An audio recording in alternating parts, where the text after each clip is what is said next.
Hi friends, welcome to my channel. അപ്പോൾ ഇന്ന് നമ്മൾ ചെയ്യാൻ പോകുന്നത് മഷ്റൂം ഫ്രൈഡ് റൈസ് ആണ്. ഇത് വെജിറ്റേറിയൻസിനൊക്കെ 30 minutes കൊണ്ട് സൂപ്പർ ഈസി ആയിട്ട് ചെയ്തെടുക്കാൻ പറ്റുന്ന ഒരു ടേസ്റ്റി റെസിപ്പിയാണ്. അപ്പോൾ നമുക്ക് റെസിപ്പി സ്റ്റാർട്ട് ചെയ്യാം. അതിനായിട്ട് ഒരു പ്രഷർ കുക്കർ സ്റ്റൗവിലേക്ക് വെച്ച് അതിലേക്ക് 1 കപ്പ് നല്ല വൃത്തിയായി കഴുകിയ ബാസ്മതി റൈസ് ആഡ് ചെയ്യുക. അതിലേക്ക് 2 കപ്പ് വെള്ളം ആഡ് ചെയ്തതിന് ശേഷം പ്രഷർ കുക്കർ അടച്ചു വയ്ക്കുക. എന്നിട്ട് ഹൈ ഫ്ലെയിമിൽ ആവി വരുന്നിടം വരെ കുക്ക് ചെയ്യുക. ആവി വന്നാലുടൻ തന്നെ നമ്മൾ വെയിറ്റ് ഇട്ട് ലോ ഫ്ലെയിമിൽ ഒരു വിസിൽ കേൾക്കുന്നിടം വരെ കുക്ക് ചെയ്യാം. വിസിലൊക്കെ വന്നു നമുക്ക് സ്റ്റൗ ഓഫ് ചെയ്തതിന് ശേഷം പ്രഷറൊക്കെ പോകുന്നിടം വരെ വെയിറ്റ് ചെയ്യാം. അപ്പോൾ പ്രഷറൊക്കെ പോയിട്ടുണ്ട്. നമുക്ക് കുക്കർ ഓപ്പൺ ചെയ്ത് നോക്കാം. കണ്ടില്ലേ, റൈസ് നന്നായിട്ട് കുക്കായിട്ടുണ്ട്. ഒട്ടും തന്നെ റൈസ് സ്റ്റിക്കി ആയിട്ടുമില്ല. റൈസൊക്കെ തലേന്ന് തന്നെ കുക്ക് ചെയ്ത് വെച്ചിട്ട് അത് ഫ്രിഡ്ജിൽ വയ്ക്കുക. എന്നിട്ട് പിറ്റേന്ന് അത് ഉപയോഗിക്കുകയാണെങ്കിൽ നമുക്കൊരു പെർഫെക്റ്റ് ഫ്രൈഡ് റൈസ് റെസിപ്പി കിട്ടും. ഞാൻ എപ്പോഴും അങ്ങനെയാണ് ചെയ്യാറ്. ചൂടൊക്കെ പോകാനായിട്ട് നമുക്ക് റൈസ് കുറച്ച് സമയം മാറ്റി വയ്ക്കാം. എന്നിട്ട് ഒരു കടായി സ്റ്റൗവിലേക്ക് വെച്ച് അതിലേക്ക് ഒരു 2 table spoon sesame oil add ചെയ്യുക, അതായത് നല്ലെണ്ണ. എന്നിട്ട് 1 ക്യൂബ് ബട്ടർ ആഡ് ചെയ്തതിന് ശേഷം 1 ടേബിൾ സ്പൂൺ ചെറുതായി അരിഞ്ഞ് വെളുത്തുള്ളിയും ചേർത്ത് നന്നായി സോട്ട് ചെയ്യുക. അതിനുശേഷം 1 ടേബിൾ സ്പൂൺ സ്കാലിയൻസ്, അതായത് സ്പ്രിംഗ് അനിയൻ്റെ വൈറ്റ് പോർഷൻ ആഡ് ചെയ്യുക.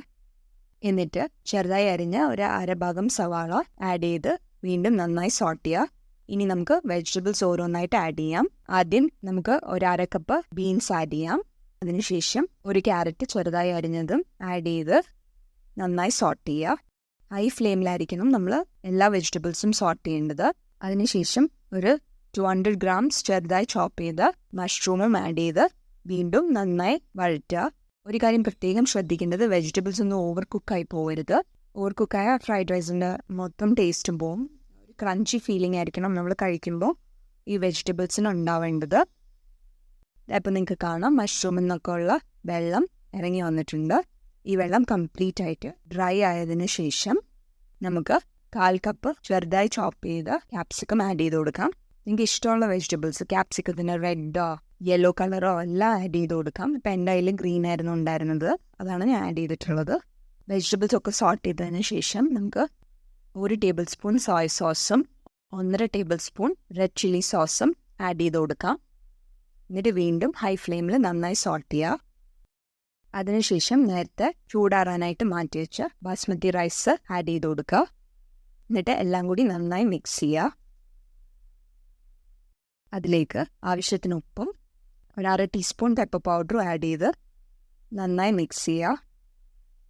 സ്റ്റവ് ഓഫ് ചെയ്തതിന് ശേഷം നമുക്ക് സ്പ്രിംഗ് അനിയനും ആഡ് ചെയ്ത് എല്ലാം കൂടി നന്നായി ഇളക്കി യോജിപ്പിക്കാം.